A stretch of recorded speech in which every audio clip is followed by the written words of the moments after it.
저는 도박으로 모든 걸 잃었습니다. 마지막 판에서 칩이 테이블 위를 굴러갈 때 제 인생도 함께 무너져 내렸죠. 카드가 뒤집히는 순간 손끝이 얼어붙었고 딜러의 목소리가 멀어져 갔습니다. 계단을 내려오며 휴대폰이 연달아 울렸어요. 채권자들의 연락이었습니다. 집에 도착하니 식탁 위에 전기요금 고지서와 지연이 남긴 쪽지가 있었습니다. 오늘 은행에서 전화 왔어요. 짧은 문장이지만 제 심장을 무겁게 눌렀죠. 도윤 방 문고리를 잡았다가 놓았습니다. 거울에 비친 제 얼굴에는 낯선 주름이 깊게 패여 있었어요. 새벽에 권태수 사무실 직원이 찾아왔습니다. 체납 내역을 정리하시죠. 냉정한 목소리가 현관을 가득 채웠어요. 서류에 도장을 찍어야 했지만 저는 소파에 주저앉아 손을 포겠습니다. 지연의 발걸음이 방에서 나왔고 도윤의 얼굴이 문틈에 잠깐 나타났다가 사라졌죠. 민서, 언제부터 무너졌나? 스스로에게 묻는 소리만 방 안을 맴돌았습니다. 제 이름조차 낯설게 들렸어요. 통장 잔액은 바닥이었고 남은 건 변명뿐이었습니다. 새벽은 너무 솔직했죠. 변명으로는 더 이상 버틸 수 없었습니다. 아침이 되자 권태수가 다시 찾아왔어요. 정리만 잘하면 끝납니다. 부드러운 목소리였지만 덫처럼 달콤했죠. 지연이 식탁 의자를 뒤로 밀며 말했습니다. 그동안 어디에 있었는지부터 말해요. 저는 대답을 준비한 적이 없었어요. 변명만 혀끝에서 맴돌다가 사라졌습니다. 도윤이 학교 가는 발걸음이 빠르게 멀어졌습니다. 현관문이 닫히는 소리에 제 심장이 덜컥 내려앉았어요. 휴대폰 통화 목록을 열어보니 예전 거래처 이름들이 잿빛으로 변해 있었습니다.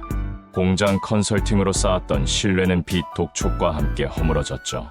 반지함을 열어봤습니다. 차가운 금속 빛이 마음을 파고들었어요. 전당포까지 갔지만 결국 돌아섰습니다. 유리에 비친 제 얼굴이 너무 초라했거든요. 집으로 돌아오니 식탁 위에 이혼 서류가 놓여 있었습니다. 펜을 들었다가 내려놓기를 반복했어요. 저녁에 권태수의 연락이 다시 왔습니다. 상환 계획표가 메시지로 도착했어요. 숫자들이 벽처럼 높게 줄을 세웠습니다. 오늘 자정까지.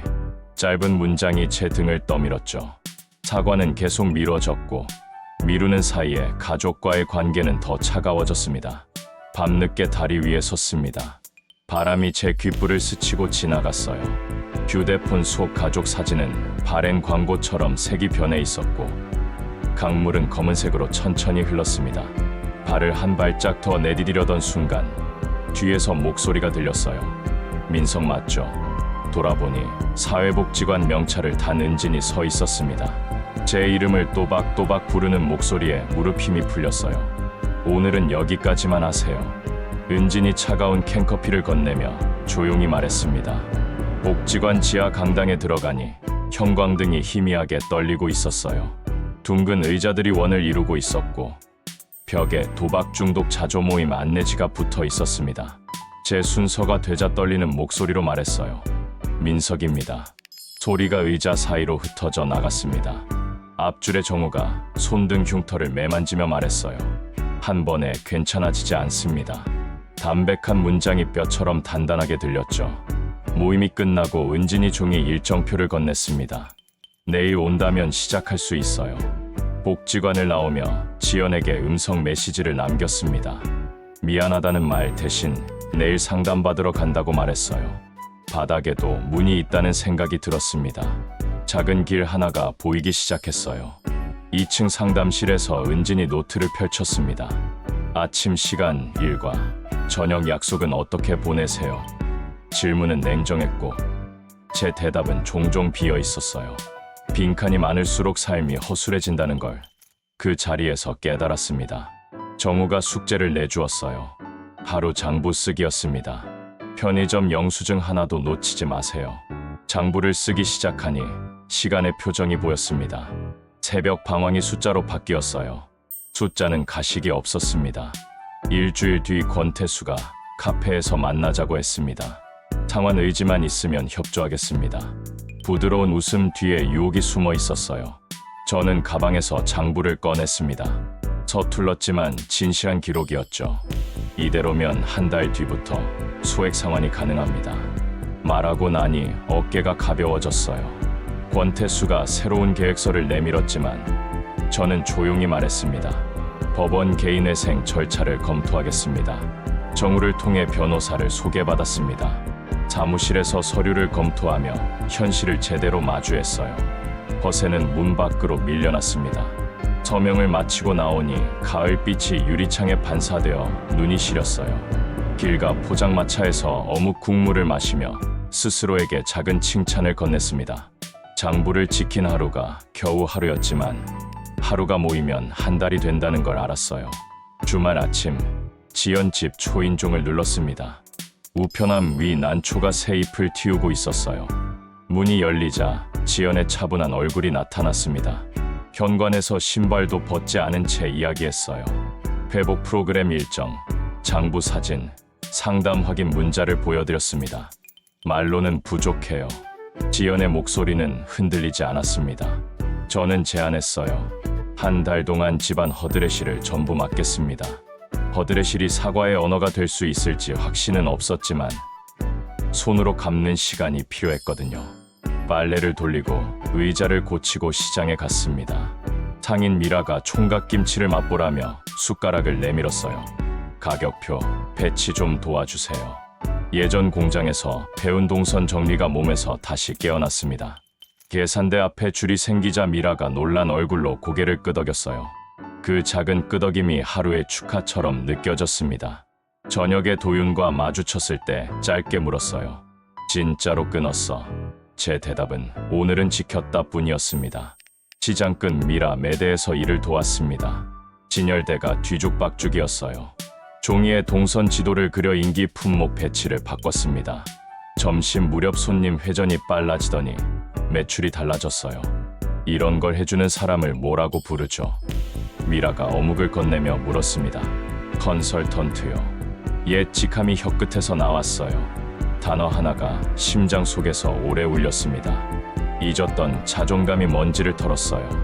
마지막 날 미라가 봉투를 내밀었습니다. 소액이었지만 손에 닿는 감촉이 따뜻했어요. 일부는 자조모임 회계함에 넣고 나머지는 공과금에 보탰습니다. 장부 숫자들이 작은 미소로 바뀌었죠. 구청 창업지원센터에서 상담 자원봉사를 시작했습니다. 오후에 전화가 왔어요. 카페 운영 도와줄 수 있나요? 재개발 구역에서 이전한 사장 수진이었습니다. 낡은 에스프레소 머신이 쉰 숨을 내쉬고 있었어요. 테이블 회전율과 메뉴를 다시 짰습니다. 주력 메뉴를 3개로 압축했어요. 밤콩 라떼, 검정 깨크림, 소금 크루아상. 지식판을 놓으니 반응이 즉시 올라왔습니다. 첫 주말이 지나자 수진이 매출표를 들고 왔어요. 계약서 씁시다. 오래된 볼펜을 받아 컨설팅 계약서에 이름을 적었습니다. 잉크가 마르는 동안 손가락이 떨렸어요. 등어리를 타고 올라오는 감각이 새로웠습니다.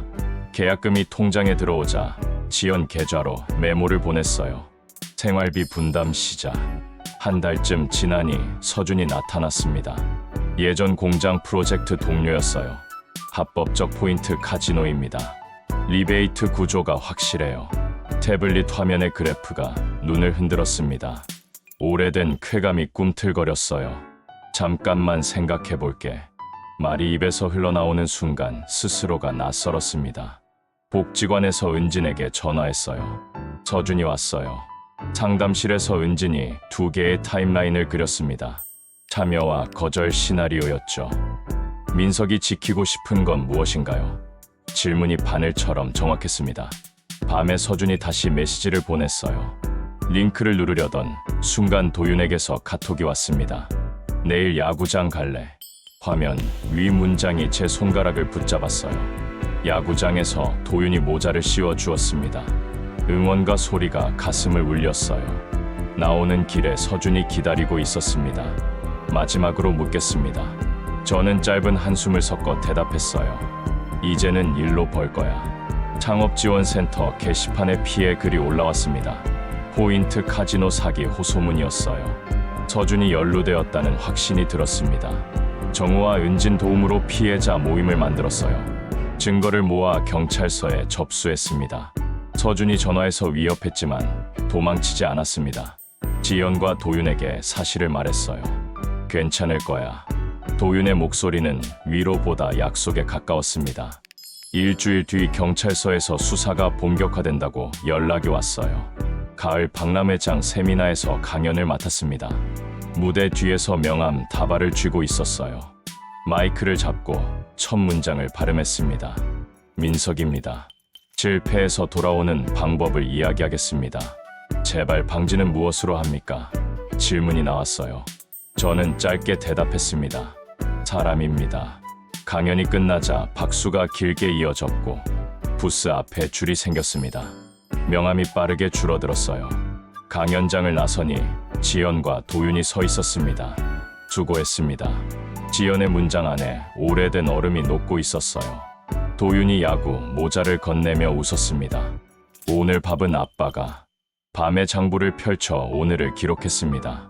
가족과 식사라고 적고 괄호에 웃음 표시를 남겼어요.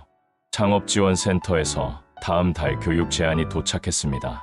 가능하다고 회신하며 달력을 넘겨 일정을 채웠어요. 민석, 이제는 일로 버틴다. 제 이름을 조용히 불렀습니다. 입술에서 나온 문장이 방에 내려앉았어요. 눈을 감자 심장 소리가 잔잔했습니다. 도박의 소음은 멀어지고 사람들의 목소리가 가까워졌어요.